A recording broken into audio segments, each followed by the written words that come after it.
Hello friends, welcome to my YouTube channel Azad Kisan farming. Azad Kisan farming में आप सभी का स्वागत है। दोस्तों, इस वीडियो में आज हम बात करने वाले हैं पोल्ट्री फील्ड में होने वाले नुकसान के कारणों के बारे में।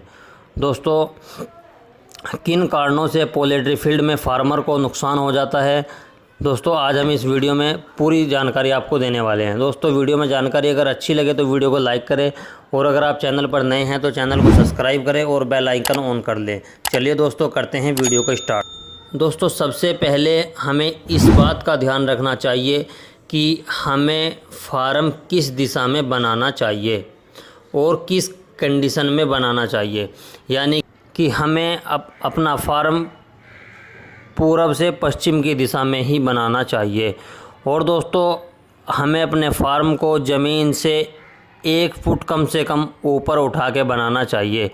दोस्तों, इसके पीछे कारण ये होता है कि अगर बारिश पड़ जाती है तो बारिश का पानी बाहर का हमारे फार्म के अंदर ना जाए। और दोस्तों, जब हम अपने फार्म बनाते हैं और फार्म पे अपनी छत डालते हैं तो छत को हमें दोनों तरफ छज्जा निकाल देना चाहिए, कम से कम 1 फुट कम से कम। क्योंकि अगर बारिश हवा के साथ आती है तो पानी हवा के साथ फार्म में अंदर ना जाने पाए, इससे बचने के लिए हमें फार्म में छज्जा निकाल देना चाहिए।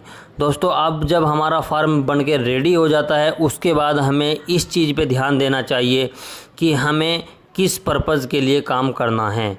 दोस्तों, अगर आप मांस के लिए काम करना चाहते हैं तो हमें ये ध्यान रखना चाहिए कि मांस के लिए कौन सी ब्रीड सबसे बेहतरीन सबसे अच्छी होती है, हमें उस पे ही काम करना चाहिए।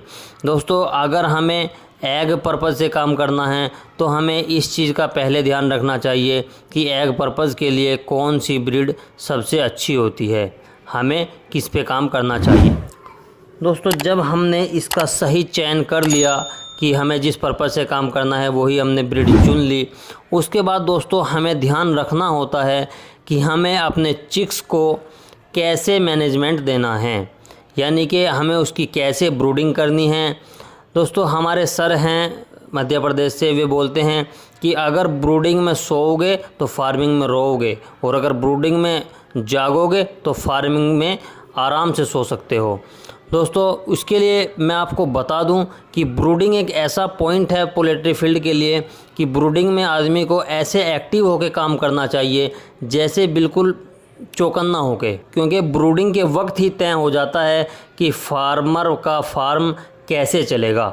अगर हमने अपने ब्रूडिंग में ज़रा सा भी आलस्य नहीं किया है और ब्रूडिंग के टाइम में हमने अच्छी ब्रूडिंग की, यानी कि जितना हमें टेम्परेचर देना था ऐसा ही हमने टेम्परेचर दिया है, जैसा हमें फीड मैनेजमेंट रखना था ऐसा ही हमने फीड मैनेजमेंट रखा है, और वक्त पे यानी कि समय आने पे जो वैक्सीन हमें करनी थी हमने वही वैक्सीन उसकी की है और अच्छे से की है।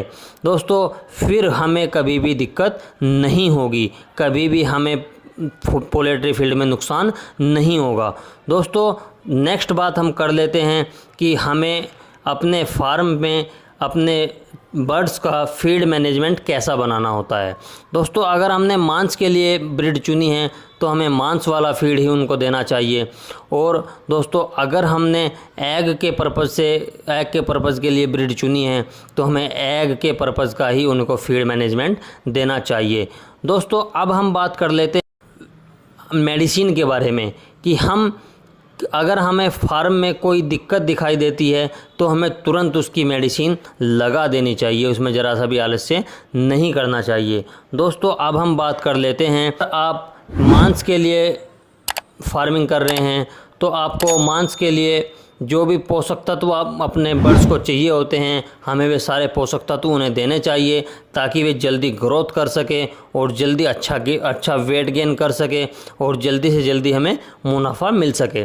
और दोस्तों, अगर हम एग पर्पज़ के लिए काम करना चाहते हैं तो हमें इस चीज़ का ख़ास ध्यान रखना चाहिए, जो भी हमें पोषक तत्व देने होते हैं वो हमें दे देने चाहिए ताकि हमारी मुर्गियाँ जल्दी से जल्दी ग्रोथ कर सके और जल्दी से जल्दी एग प्रोडक्शन पर आ जाए, जिससे हमें मुनाफा होना शुरू हो जाए।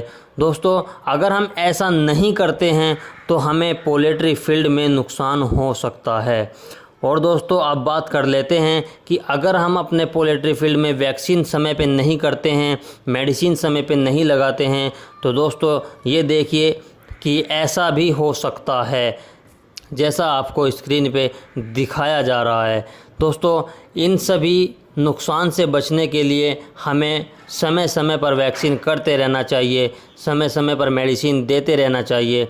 और दोस्तों अगर आपने अभी नया नया फार्म स्टार्ट किया है और उसमें मोर्टेलिटी होना शुरू हो जाए और रोज़ाना के 100-150 बर्ड्स मरने लगे, तो दोस्तों दिल पे क्या बीतेगी, क्योंकि आदमी बड़ी मेहनत से काम करता है। दोस्तों इसके लिए मैं आपको बता दूं कि ऐसे नुकसान का सामना करने से पहले ही हमें चौकस होकर काम करना चाहिए। दोस्तों ये थी छोटी सी जानकारी पोल्ट्री फील्ड में नुकसान होने से बचने के लिए। दोस्तों वीडियो में जानकारी अगर अच्छी लगे तो वीडियो को लाइक करें, और अगर आप चैनल पर नए हैं तो चैनल को सब्सक्राइब करें और बेल आइकन ऑन कर लें। चलिए दोस्तों मिलते हैं किसी और इन्फॉर्मेटिव वीडियो के साथ, तब तक के लिए जय जवान जय किसान दोस्तों।